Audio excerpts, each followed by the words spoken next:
Before we begin today's episode, I'd like to take just a moment to talk about something that is very important to us, and we think to the state of Connecticut, our annual appeal, the 2025 Campaign for a Sustainable Connecticut. I caught up with our very busy Executive Director, Jess LeClaire, just a couple days before Thanksgiving to ask her about it. We have a very nice surprise today. Our Executive Director, Jessica LeClaire, has stopped by the Zoom studio to say hello. I will forgo the lengthy introduction. You know her. You love her. Jess, how are you? I'm doing great today, Jim. Good, Thanks good. for having me here. All of your preparations for Thanksgiving all set? You're ready to go over the river and through the woods? Not even started yet, but that's okay. No, I haven't either. Any vinegar pie this year?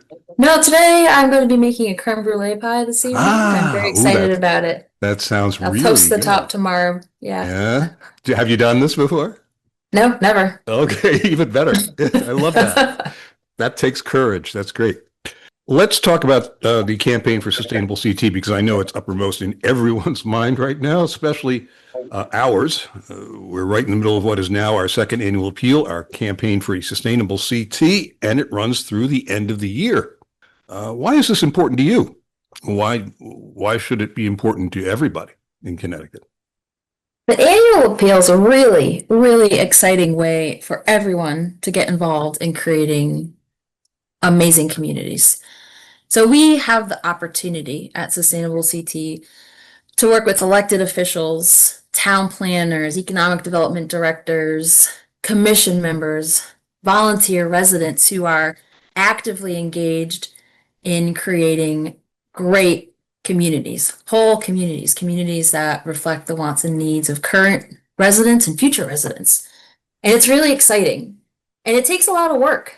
So towns and the people involved in the certification process, spend countless hours working on actions in our program, using resources, hosting match fund projects, and they're getting a tremendous amount of stuff accomplished. And you can see it. You can drive around Connecticut cities and towns now and see the impact of their work. Mm-hmm. But not everybody has the time to do all of that. We have lives, we have jobs, we have children, we have pets, we have trips. We've got a lot going on, but it doesn't mean you don't care.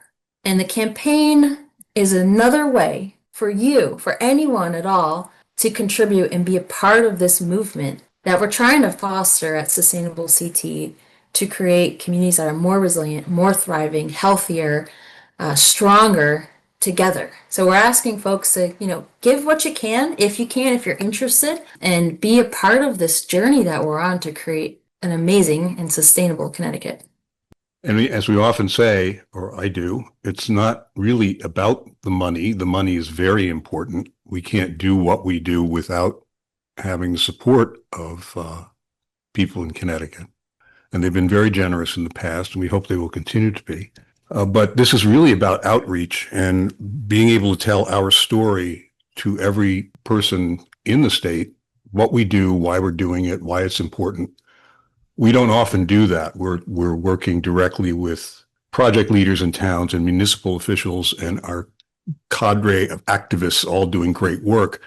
But we rarely go out broadly to the entire state and say, look, this is what we do. This is what we're trying to accomplish.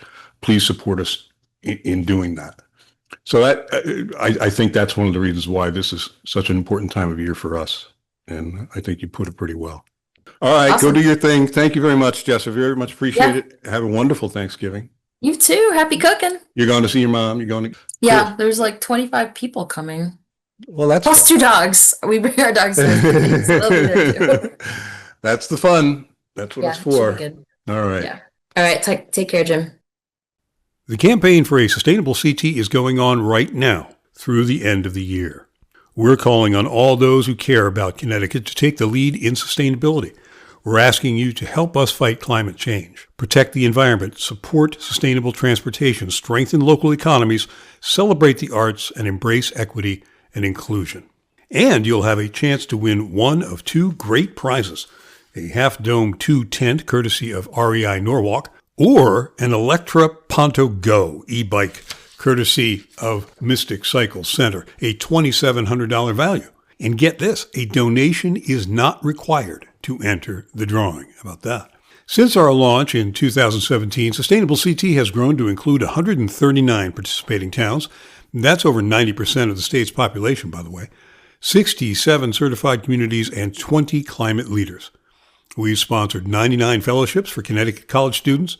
Our Community Match Fund has supported 394 local projects from Greenwich to Thompson and Stonington to Falls Village, and we've invested more than $4.8 million in local communities. But there is so much more to do. Please join us in fostering a connected, inclusive, and sustainable Connecticut by making whatever contribution you can afford. Every dollar counts. Now through December 31st, you can be part of the action. You can have a real impact. Visit sustainablect.org and click on the Support Us button at the top of the page. And thank you.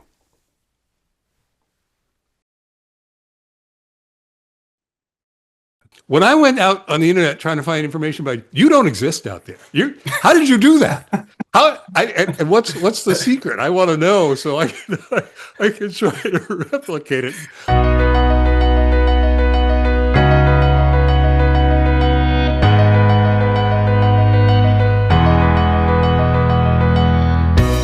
Welcome, everyone, to the December 2025 edition of The Impact, a Sustainable CT podcast. For your edification, your enlightenment, and your entertainment, too. I'm Jim Hunt, Communications Director at Sustainable CT. So if you're looking for someone to blame for this podcast, well, you can blame me.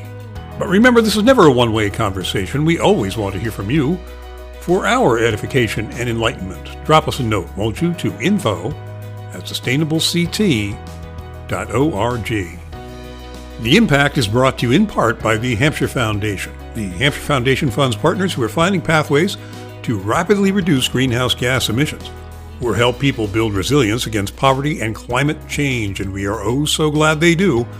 Visit them at hampshirefoundation.org. Remember, we can't do what we do without you. We don't have a magical rainbow unicorn money tree, no sir, but you can be a Sustainable CT sponsor. Find out how at sustainablect.org.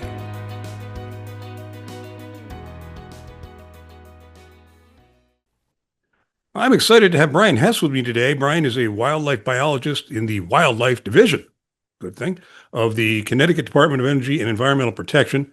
That's deep to you and me. And they've recently, back in September, I think, submitted a new wildlife action plan to the U.S. Fish and Wildlife Service for approval, which, as I understand it, could take several months. Has it been approved yet, Brian? We are on our way. I have heard from Fish and Wildlife staff, cleared up a few questions and concerns that they had while looking at our materials, and I've been assured that all of the questions that they had outstanding have been addressed at this point. It's in process. It's in process. All right. Now that plan covers a 10-year period, right? 2025, 2035, and Correct. we're obligated to update it every 10 years. Yeah. That's correct. Yeah. It centers on, as one might suspect, on identification of Connecticut's wildlife, what's out there, and what numbers and where, and on the conservation and protection of that wildlife. But we'll get into all of that, the ins and outs of this in due course, because that's why we asked Brian to be here today to chat with us. He's going to tell us all about this thing, its major findings, its implications, what it might mean to we regular folk who are living alongside an impressive array of wildlife in the state of Connecticut, much of which we may not even be aware of on any given day, and much of which is particularly vulnerable to human activity. Brian, welcome to the show. Thank you so much for taking the time to talk with me about this. Very exciting stuff. You're welcome. Thanks for having me. Now, before we get into the wildlife action plan itself, I wanted to ask about you, because Yeah. when I'm preparing to sit down with somebody on this show, I try to do a little research so I don't come across as a complete idiot, and kind of normal stuff. When I went out on the internet trying to find information about you, don't exist out there. How did you do that? And what's the secret? I want to know so I can try to replicate it. That's funny. It's news to me. I didn't realize that I'm a non-entity out there in You're cyberspace. the, No, the, No complaints, but that's not an intentional thing. No, I appreciate that though. No, I've been in this. I've been with the agency for 11 years now. I started with them as an environmental intern in Wow. 2014. So it's been a little bit of time. But yeah, I've had a lot of experience doing wildlife conservation projects and actually getting my hands dirty doing field work all over the country, really. Yeah. And that journey has eventually led me to Connecticut, where now that I'm mid-career, I guess you might say I'm sitting behind a desk most of the time. Yeah. So What do you think of that? Is that it? You wish you were still out in the th woods? there are times when I miss that a little bit, but there's Yeah. also I'm sometimes happy to be warm and comfortable and not be testing the limitations of my ankles and knees. Yeah, I hear that. I hear that. Well, how did you get it? How did you first get interested in this? How did you first get into it? And I'm asking Sure. not to be, I don't want to pry. It's just the people, we work with a lot of the fellows and young people coming up, and they're always asking us, how do we get into this? How do we get into that? What should I do to, so I guess if you could think of it like trying to give advice to somebody coming up, how did you get into it? Sure. Now, I started as a wildlife conservation major at the University of Delaware Ah, a long time ago. And I was certainly interested in the outdoors, and interested in a career that wasn't going to just be, like I said, sitting behind a desk all the time, yeah, but having some opportunity to go do some interesting things and and find some meaning and edification and being able to make a difference with the things that you're doing with a career. I think that that's honestly one of the luxuries and one yeah, of the real perks of working in this field. You don't get that. The perks aren't money, but you do get that feeling of making a difference, which I right. think is a wonderful thing. But yeah, no, I did my undergraduate work at the University of Delaware. They have a wonderful wildlife conservation program there. Did some internships around the country, tagging mottled ducks in, South Texas, working for the Delaware State Parks doing invasive plant eradication, working with, I did about a year and a half in Central California as an intern with the California Condor Reintroduction Program out there, and then eventually ended up doing a master's degree at the University of Wisconsin-Milwaukee, Ah, doing a thesis studying the genetics of prairie chickens, and that was an interesting project in and of itself because it was a population that had gone through a genetic bottleneck. And one of the things that the lab that I was with was working on is understanding how a conservation action had been taken where we were reintroducing birds from a more genetically robust population into this bottlenecked population in Wisconsin, trying to recover some genetic diversity that had been lost over time. yeah. Wow. So it was a while, but eventually this job here in Connecticut came up, and I've been really happy working here for the state of Connecticut ever since. Well, we're glad you found us. I feel like, yeah, that you ended up here, and you're absolutely right. I totally imagine having that sense of literally hands-on, being out in the field, literally in the field, uh, and really having an effect. Where Sure. you can be sitting behind a desk, and I don't want to take away from the hard work people do sitting in offices. God love them; they're getting the job done too. But having that sense of immediate effect is really sweet when you're in Mhm. a job like that. Right, Yeah, and you just get some fun stories to tell about, following some really unique wildlife around, doing, radio telemetry from airplanes and yeah, catching ducks from airboats and all kinds of fun things that you get to do that, not everyone gets to do. So there's, as you said, I don't want to negate or just knock down the importance of doing that work sitting at a desk and doing the important planning and logistics and all of that stuff, but there's something special about being able to get out there and get your hands dirty. Now you sort of hinted at it earlier, but has it taken a toll on you physically to be out so much? I mean, a little bit. I don't necessarily think that I've suffered any, you know, Or you're permanent just ill. getting older like the rest of us. Yeah. Yeah. Yeah. Yeah. I used to do a whole lot of things outdoors that I don't do as much anymore. That's true. Absolutely. Sure. What role? So tell me what role you played in developing the wildlife plan. Were you, Sure. So because I I know guess I can say a a little lot of bit. people worked on it. So Absolutely. So what I right now with the I work for the Deep Wildlife Division, as you mentioned. I supervise what's called the Wildlife Diversity Program, and the Wildlife Action Plan sort of lives within that program. So I serve as our state's Wildlife Action Plan coordinator. So I'm the coordinator for the agency, working with staff from our agency, staff from other agencies, academics. We had partners from UConn working on the project, and then also some consultants who were contracted with us to help with a lot of the data collection and writing as well. So, my role in all of that was to facilitate all of that activity and make sure that it kind of went along according to schedule and without a hitch. this was a huge undertaking, right? Give us some idea of the scope of this, like how many people were involved, ballpark. I mean, how long did it take to do? It had to be a huge thing, right? Sure.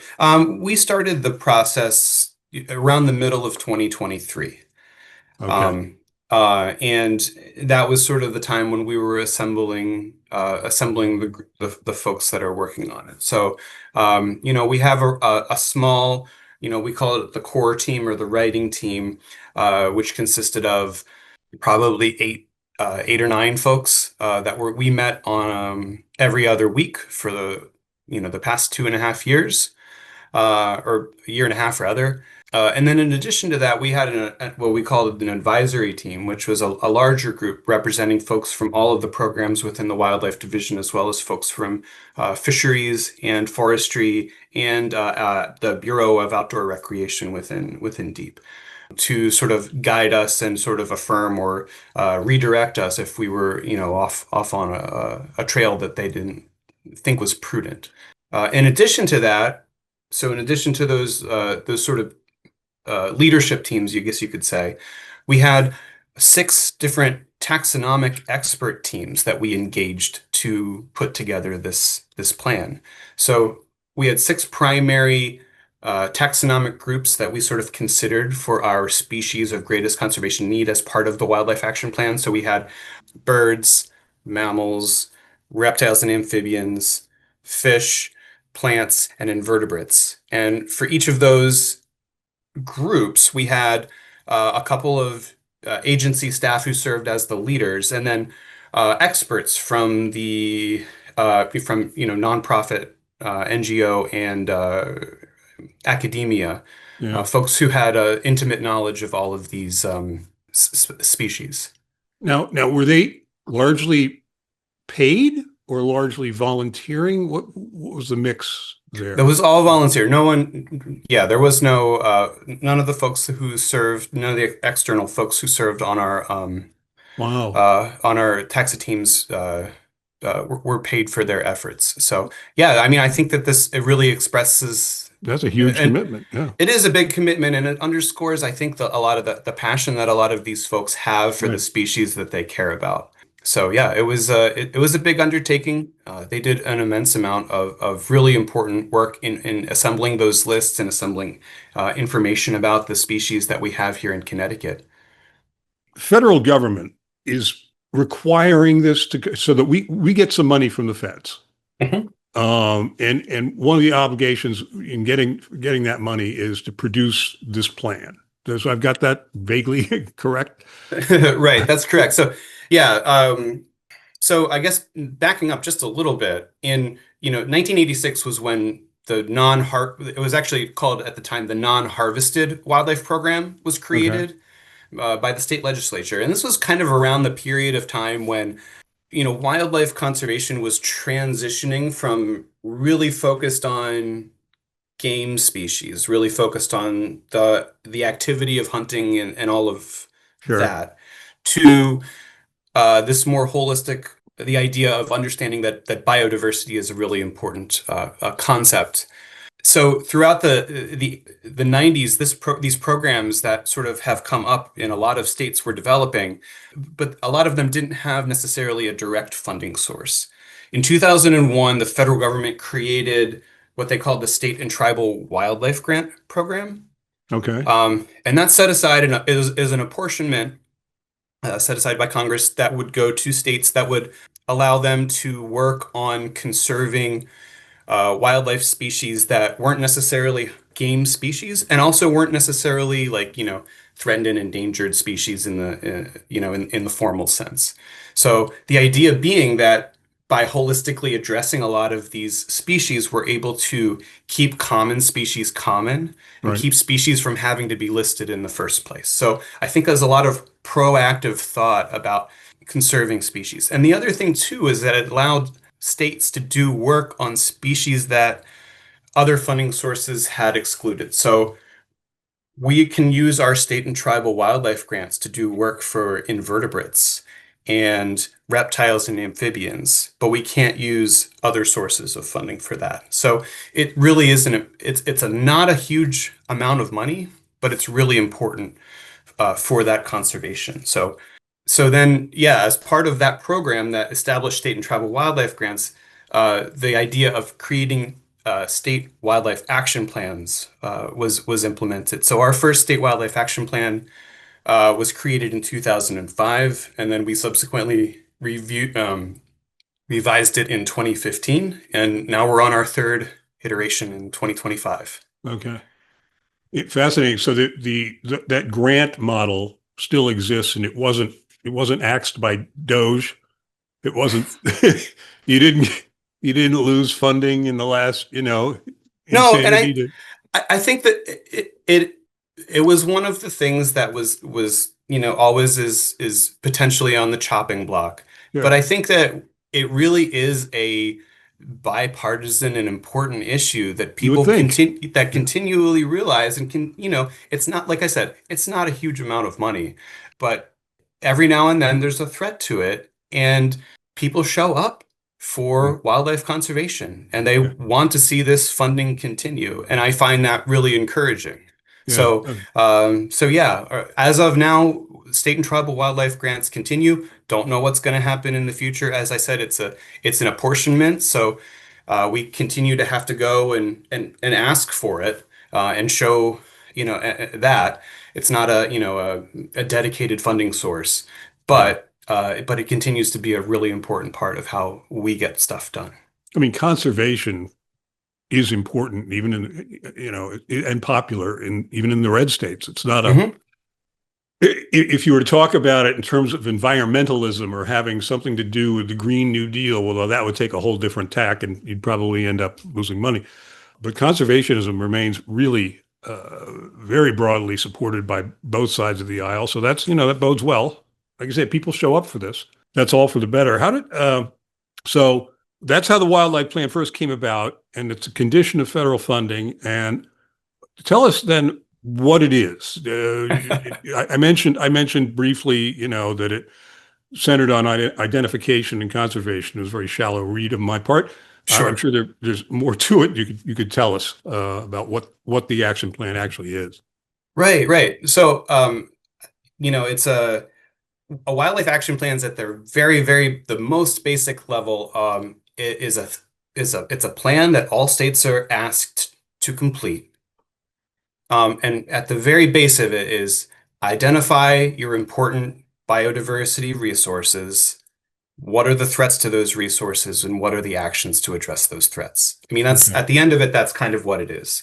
There's a little bit more on top of that. So there are 8 elements that Congress has mandated that we address in a wildlife action plan. There's species. We have to determine what species in Connecticut are species, what they're called species of greatest conservation need. Those are species that are vulnerable or declining and could Yeah. benefit from conservation action. They're not necessarily endangered or there's so many lists of species at this point, but this is, vulnerable and declining and benefit from action.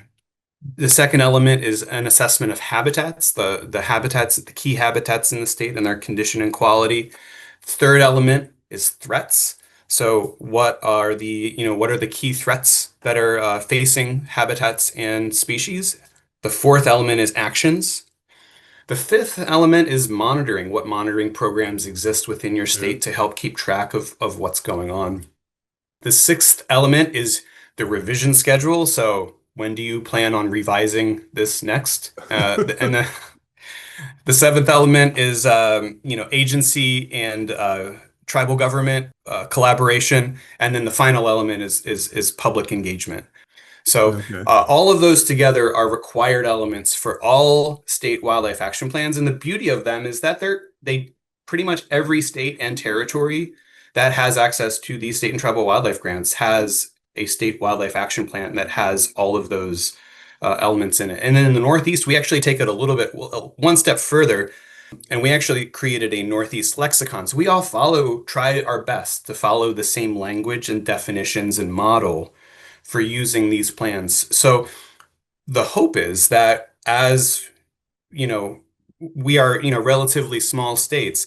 Connecticut's action plan speaks the same language as Rhode Island's action plan and New York's action plan and Massachusetts' action plan. So that it really does kind of enable collaboration and conservation work at these landscape levels that are really meaningful to the wildlife that we're trying to conserve. Yeah. Well, it is an action plan after all. It says it's right in the title. And give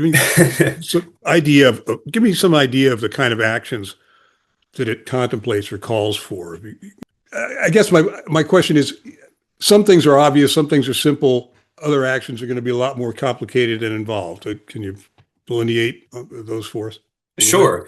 Yeah, absolutely. So if you roll the actions up to their biggest categories and look at them across the state, the three actions that really come to the top are research and monitoring. This is knowing what you've got, right? There are tens of thousands of species in the state of Connecticut, and we have a good handle on some of them, but there's a lot that we just don't. So knowing what you've got is a really important bit. The second is management planning and design, and this can include incorporating wildlife conservation into existing plans. It can include doing things like conserving and preserving open space. All of that sort of falls under that category of management planning and design. And then finally is direct habitat management, and this is doing things like treating exotic and invasive species that are limiting the growth of native plants, or native animals and plants. Direct habitat management can include things like, removing, dams or things that limit connectivity across the landscape. These are the three kind of broad categories that things fall into. One of the things that we're working on for the action plan is to take all of these broad actions and break them down a little bit by what different user groups can do. So one of the things that we've developed is a little handout for different groups that might find some useful actions or some ideas for actions. So example, we did create one for municipalities, encouraging them, like a really useful thing that they can do is conduct natural resource inventories. Yeah. To work on something like that, to incorporate that information about what natural resources you have within your town into your town plans, and maybe incorporate things like protecting vernal pools or maintaining riparian buffers and open space. And then also some ideas about maybe some policies or regulations like leash laws and how you apply road salt, how you address light pollution on public buildings, and how you treat windows that might impact, that might have bird strike problems or something like that. Yeah. So there's a lot of different things built into that we're hoping to sort of take those high level actions and break them down a little bit for different users. Well, geez, I can't imagine it being very effective in any way, shape, or form without getting the municipalities involved, because they're really the ones regulating the land use, whether it's the riparian zones or farming or any of the development issues. That's, it's it's the municipalities are holding sway. We got to get them on board to be able to make some of this stuff work. Now, so let me ask you your state of mind with this. I mean, you seem like an upbeat guy. You enjoy what you're doing. I mean, there are almost two questions here. One is, what impact do you hope this has? And then kind of what impact do you expect it to have? And those may be two different things, particularly given our current, rather polarized political climate. Everything just seems harder now than it might otherwise have been in this area. So break that down for me, if you would. I mean, what impact, long term or short, what impact do you hope this will have? And how does that square with reality? I guess. Sure. I mean, I think at the end of the day, conserving wildlife and conserving natural spaces is an issue of quality of life. I mean, in my mind. Yeah. So, having open spaces, having healthy wildlife populations contributes to my peace, to my relaxation, to my ability to, enjoy myself when I'm doing, recreation or enjoying a natural space. I think that there's a genuine importance to having access to those wildlife resources. I think that there's like additional health benefits that come out of having a lot of these conservation actions implemented as well. And that a lot of the thing, what's good for the goose is good for the gander, I guess you would say. Like, if you're cleaning up wastewater or treating stormwater or something like that, it's gonna be helping our water quality, but it's also going to be helping the freshwater mussels that are living in the river, Right. And that are also helping water quality. So I think that there's a lot of shared concerns and threats that the wildlife have that we need for human thriving as well. There's things like disease resiliency. A lot of times, healthier ecosystems are more resilient to can be more resilient to wildlife diseases that pop up. So I think like having those healthy spaces really does affect and promote human health on the landscape as well. And yeah, so I think that like at the biggest scale, like that's kind of what we're hoping for, is just to have, healthy ecosystems, clean water, all of the things that we want to see out there. I think where it's a challenge is that a lot of the getting there it involves like a million tiny actions. Boy, we identify with that for sure. Yeah. Yeah, and a lot of times too, it's almost like there's the groups of people taking those actions are an ecosystem in and of themselves, and you kind of have to like sometimes go around and lift up a rock or a log or something like that to find all of the people who are out there actually doing work. Yeah. So I think that honestly is one of the things that has been really encouraging to me as I've gone through this process, is to find that there's way more people out there doing this work than even I thought were out there. And there's way more success stories that they're willing to share and are excited about than I was than I was aware of. So finding out that there's other people out there doing the same thing, pushing that, it's a big rock that we're pushing, but if we can all push it in the same direction, Right. I think that's a community building thing. That's an encouraging thing, and that's something that you can use to generate momentum. So I think that at the end of the day, that's kind of the hope, is that we're certainly working for. We're thinking of the future. We're working together to make things better for future generations and ensure that the resources that we've got now continue to persist into the future. But we're also trying to work now in the present to build that community, to build that collaborative environment, and to make sure that we're engaging the people who are interested in helping and who can do the work. So I think that that's one of the reasons that, as you mentioned, municipalities being a key group in that. Like I think Yeah. municipalities, conservation commissions, inland wetland commissions, also like groups like land trusts and even like local libraries and things like that have a role to play. And it's encouraging to see that there is enthusiasm there too. It's not just you're not dragging people along when it comes to wildlife. I think wildlife is generally something that gets people pretty fired up to do stuff. It is amazing to me. You hit on it earlier. You said that, there are so many people out there working very hard on some of this stuff. That amazes me and it impresses me no end. And if I ever get down thinking, small ball, a million little things have to be done, and I get a little down about that, I just look around me and I see all the people working a lot harder themselves, and like I said, all pushing in the same direction. Makes it feel a whole lot better. We're going to come right back. We're going to take a short break. We'll be right back. We're going to go sell some widgets.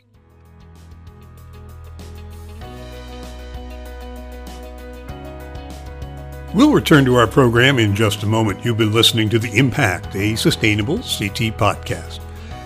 Yes, we're now accepting applications for our 2026 fellowship program. Don't miss it. The Sustainable CT Fellowship Program places highly qualified fellows across the state's councils of governments to help cities and towns become registered, certified, or recertified with Sustainable CT during the summer.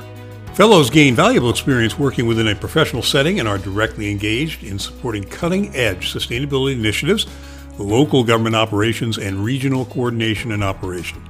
The application deadline is February 9th at 5 p.m. You must be enrolled in a post-secondary degree program or must have graduated in the most recent academic year, 2025-26. You must be either enrolled in a Connecticut college or university or be a permanent resident of the state. And you must be located in the state of Connecticut for the duration of the fellowship. Applicants must be authorized to work for any employer in the United States. Email applications to, Lily Adamo at lilya@sustainablect.org. And you can find out more about the Sustainable CT Fellowship Program at, you guessed it, sustainablect.org. And we've said everything there is to say about our campaign for a sustainable CT. Just to remind you that it is going on right now through the end of the year. We're calling on all of those who care about Connecticut to take a lead in sustainability. Please join us in fostering a connected, inclusive, and sustainable Connecticut by making whatever contribution you can afford. Now through December 31st, you can be part of the action. You can have a real impact. Visit sustainablect.org and click on the Support Us button at the top of the page. And thank you. All right, let's get back to the program. Welcome back, everybody. We've been having a conversation with Brian Hess, who's a wildlife biologist with the Wildlife Division at the Connecticut Department of Energy and Environmental Protection, and we're talking about the Wildlife Action Plan that came out in 2025, and it's very interesting stuff. One of the things I find so fascinating and actually enlightening about this is the fact that wildlife, quote unquote, is so much more than one might suspect. I mean, you think of wildlife, you immediately think of furry creatures and bear and deer and, maybe some raptors, flying eagles and so forth.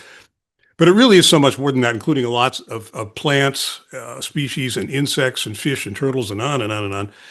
Could you speak to the biodiversity element of this and why that's so important? Because I know it is terribly important, especially in a small state like ours. Sure. Yeah. So like I said before, we considered 6 different big taxonomic categories when we were putting together the Wildlife Action Plan.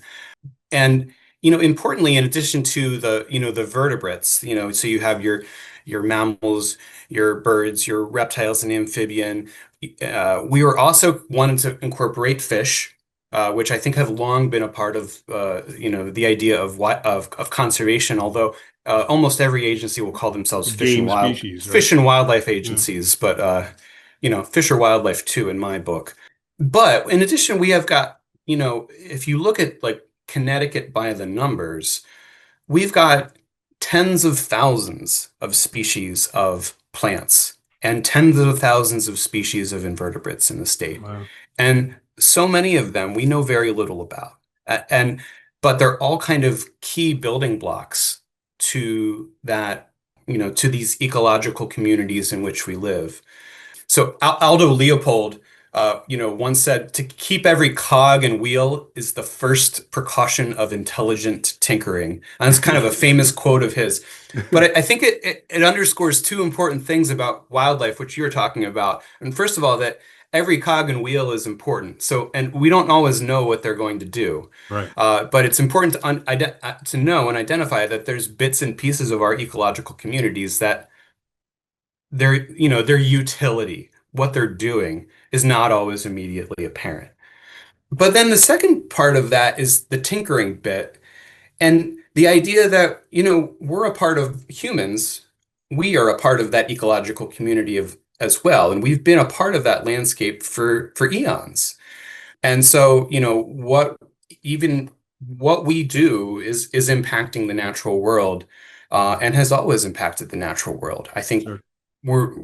we're in an age now where the actions that we can take can have much bigger effects than they have in the past. But humans have always been a part of that, a part of this landscape. And even if you walk through the landscapes of Connecticut, you'll see stone walls and charcoal mounds and all kinds of things that are remnants of human activity that you know I think underscore the idea that we've always kind of been tinkering with the natural world.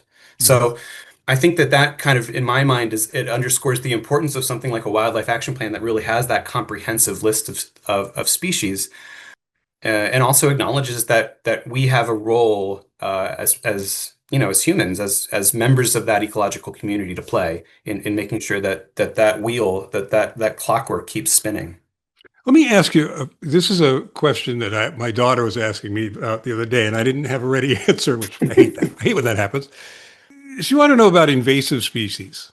And my take on this, my, unschooled take on this is, well, if man made it happen, then it's invasive. If nature made it happen, then it's not invasive, right?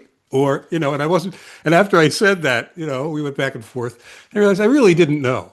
When we call something an invasive species, if a bird, poops it out, the seed out, and that we're not really considering that invasive, are we? Or am I reading that wrong? It's literally just if mankind creates these scenarios in which these various invasive elements thrive, and how do we describe invasive species for the layman?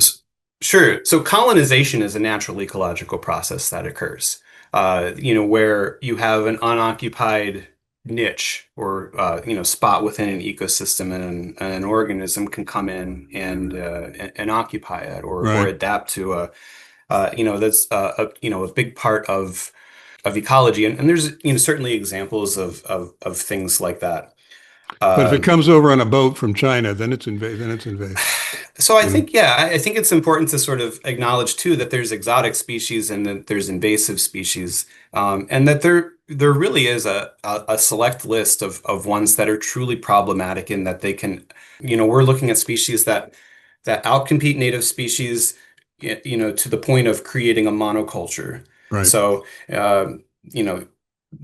certainly things like, Japanese knotweed can just like choke out the embankments of a river to the point where there's nothing else growing there.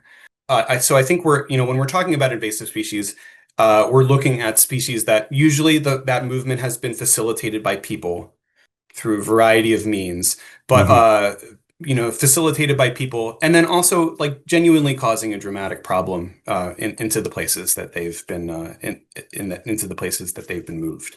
Interesting. Um, and then there are exotic species, and certainly, I would always advocate for, if you're planting a garden to use natives whenever possible. But there are some species that have, limited capacity for escaping and colonizing natural places but that said, if you're interested in helping our birds and bees, our native species here, they're adapted to feeding on the native plants that grow Right. here. So Right. I think that there's a whole bunch of different ways to look at that. But yeah, so invasive species are genuinely ones that are causing an ecological problem for our native species. Well, thank you for that. And I'll try to get us back on track. I was just thinking about that. You were asking me about this the other day, and I didn't have a ready answer. What what are some of the practical benefits of wildlife conservation? And I mean that in the most utilitarian way to convince even the most hard-boiled skeptic. So, I mean, because you and I, we can sit here and say, oh, well, it's beautiful, and it's we can come up with all the obvious answers that are very nice for us. But to somebody who doesn't care about the environment or conservation at all, they are out there. What are some practical benefits to wildlife conservation? Yeah. Sure. Absolutely. No, and I totally appreciate that there are species out there that do kind of require that I don't know, we call them conservation dependent. They're always going to require people Yeah. holding their hands to continue to persist. But I think that the benefits if you look back at like the history of conservation in the 20th century, you can see some of the benefits of conservation as it pertains to things that have, policies that have shifted, and conditions that have genuinely improved as a result.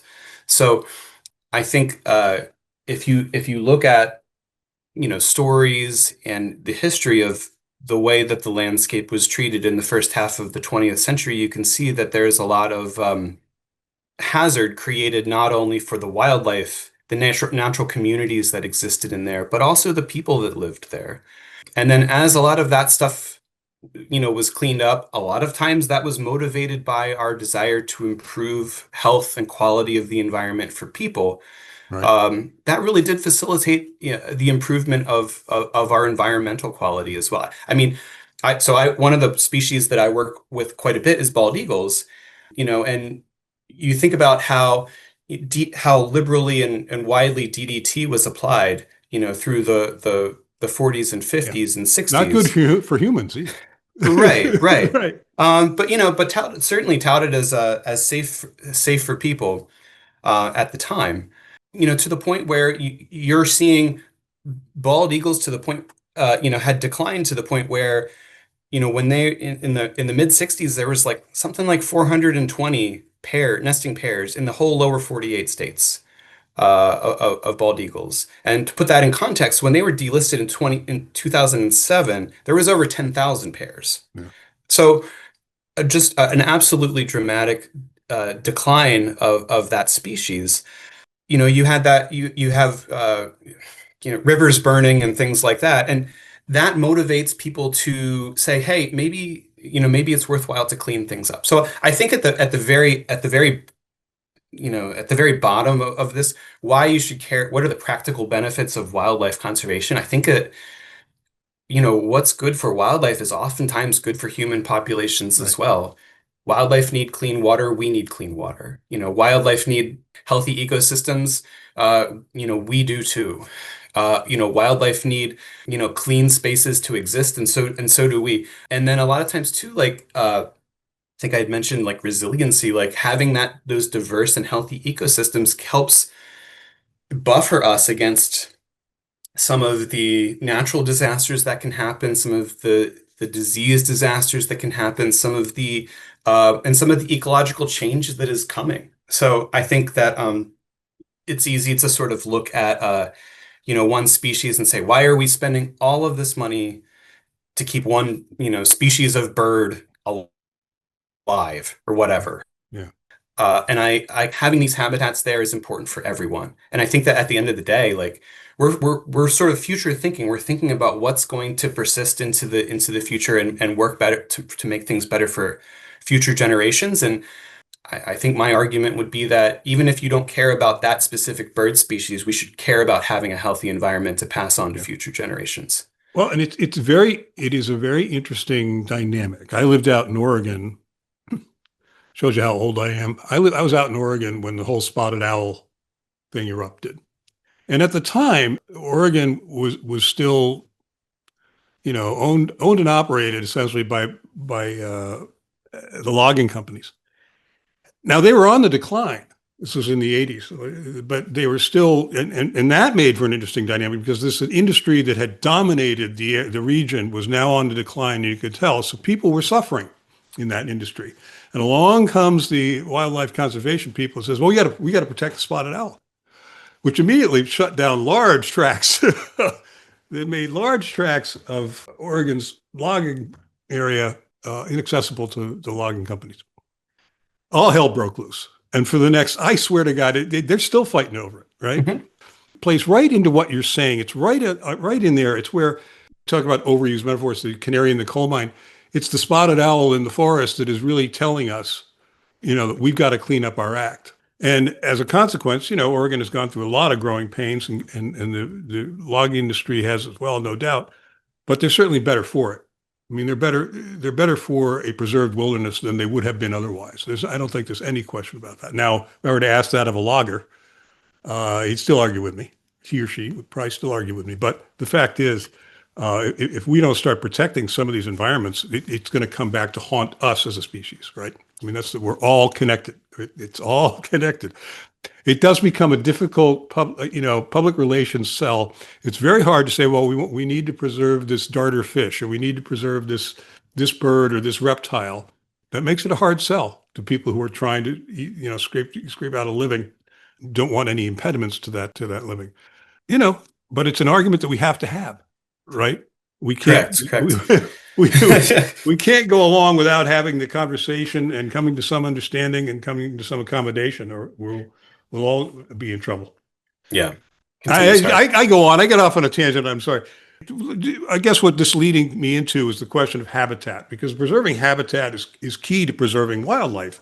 And once you get in the whole topic of preserving habitat, now you're naturally running up against conflicting needs and wants of the human population.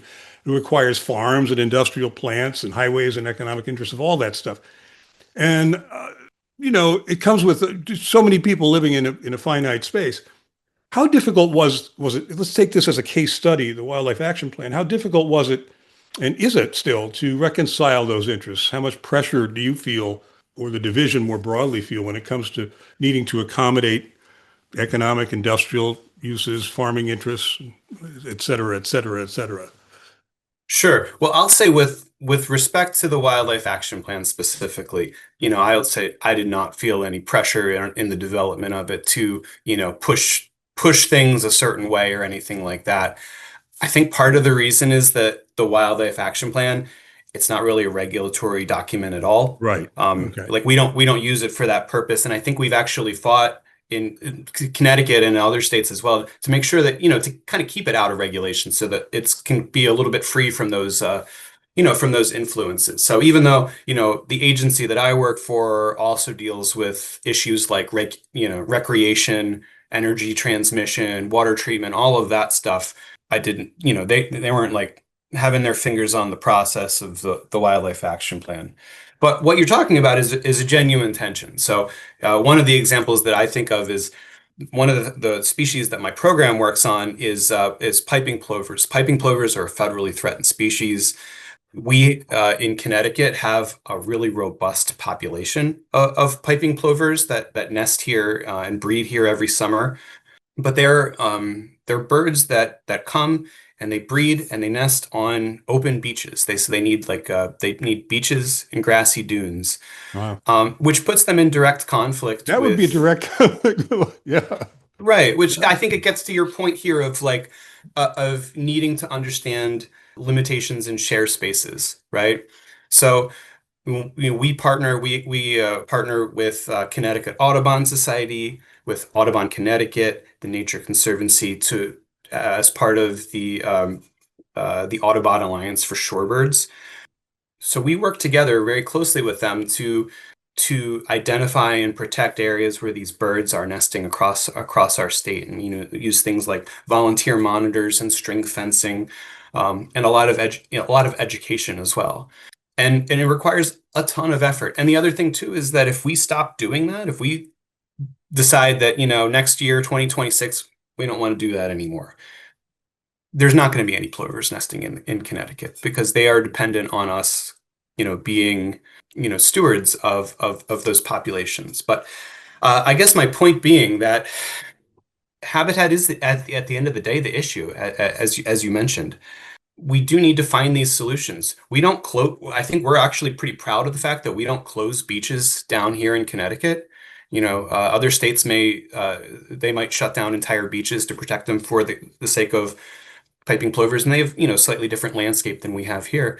But because of the effort that we put in, because of the investment from not only from the state, but also from non-governmental organizations and volunteers, we're able to sort of facilitate the situation where we've got this important resource sharing the space with recreation as well. I'll say as wildlife biologists who are working for a state agency, like part of our training and part of our experience is living in that tension, understanding that Sure. that there's that there are wildlife that need these spaces, but that there's also, a lot of these places are private property. There's specific rights that go along with that. And there are also places that people need to be. So I think that's where things like best management practices and smart planning can come into play. And then also is where I think we kind of talked about earlier, the idea that there's this whole community of collaborators working on these projects. Getting that feedback and that buy-in from all of these collaborators is really important too. One of the things that I think is interesting is if you look at different examples of conservation throughout the country, the repeatedly the ones that have that local buy-in, that get that input from the local communities in which this is situated, and also who end up doing a lot of the work as well, those are the most successful projects and the projects that have the most like long-term resiliency. It takes time. It takes time to shift that culture, and it takes time. But things like shorebirds in Connecticut, like I think we have a really successful program, and we're really proud of it. I also think of things like bats. Bats are in trouble, but I think that they've gotten a lot of attention recently, to the point where people are really excited to hear about bats and are excited to learn about them, maybe in a way that they weren't in the past. And same with like pollinators and bees. Like people are open, paying attention to those sorts of things.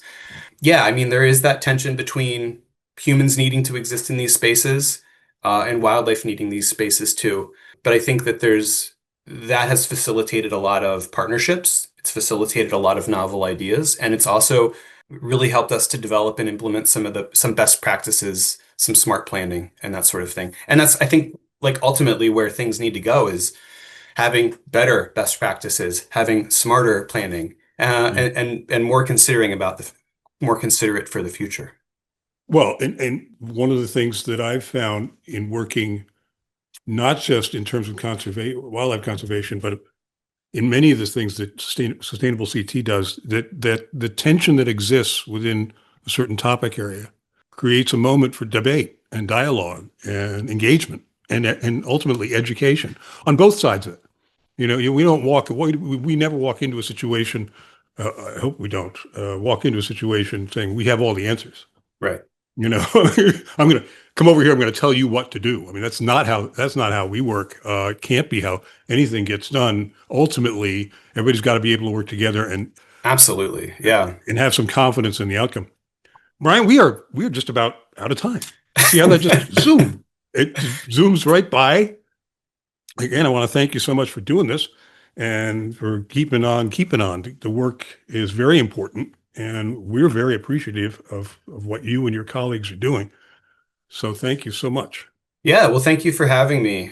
And hopefully we'll stay in touch and, pursue other stuff in the future. There's no doubt about that. So thanks again, Brian. Appreciate it. Absolutely. I'm happy to be here. And I'll mention too, like, I really appreciate the opportunity to be here. I think one of the huge encouragements that I've taken away from developing this plan is that there's so much good work already going on. There's a whole, like I said, ecosystem of projects that are out there and people doing work. And I really would encourage you, the listeners, anyone who's interested, to reach out and get involved. A couple of ways to do that: we do have a Wildlife Action Plan website, which you could go to any search engine and type in CT Wildlife Action Plan, and it will take you right there. That's how I found it. Yeah. We also are putting together a quarterly newsletter for folks that are implementing Great. it. So a way to share success stories and get the news out there of what's going on. And then finally, one of the things that we're really excited about is a conservation action tracker. And will be hopefully we'll get this up. It'll be a publicly available map that partners can get a login for. And they can go in, drop a pin on a map, and say, we're doing this project right here. So that way, cool. Yeah, you can see what's going on in your neighborhood, understand who is working around you. And that way too, if you're just, an average, person on the street and want to get involved with wildlife conservation, I would encourage you to go to that map and look and see who's in your neighborhood doing that work. They might want some help. So when is this map coming out? I think it should be out imminently. Okay. And the way to find out that when it does finally launch is to sign up for that newsletter, and we'll get that out to you right away. Excellent. Okay. Very good. Thank you so much again, Brian. Very much appreciate it. We will. Thanks, Jim. Stay in touch. Thank you. Take care.